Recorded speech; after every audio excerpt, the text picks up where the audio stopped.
The blood-stained halls of Marjory Stoneman Douglas High School, families of victims and lawmakers relived the 2018 tragedy today.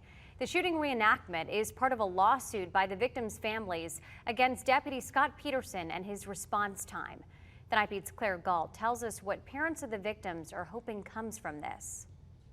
Today was tough on the town. It was tough on the members of Congress who came here to Parkland to tour that building. But nothing compares to the pain and the suffering that the families of the victims felt that awful Valentine's Day and still feel today.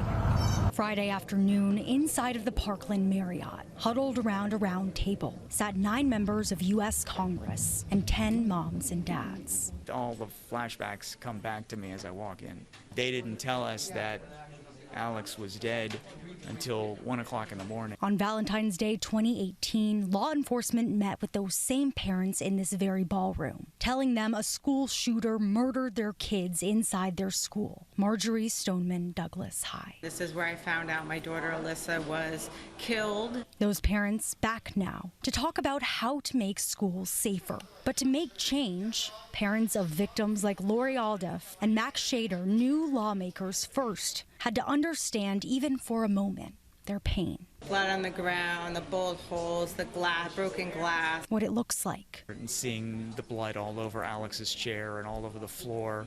Feels like. It's horrible. What went wrong? Oh, how close everything was and how much time it took for this to happen. Friday morning, they led Congress on a tour through this untouched building where Nicholas Cruz took his AR-15, shot and killed 17 people and wounded 17 more. What kind of impact is that going to have on you as a person and also as a congressman? Look, this is not a day that I will soon forget. You really saw evil incarnate. They need to take that pain and horror that they saw and then focus that into school safety bills. They can take this information, they can go back to Washington, D.C. to craft legislation to prevent this from happening again.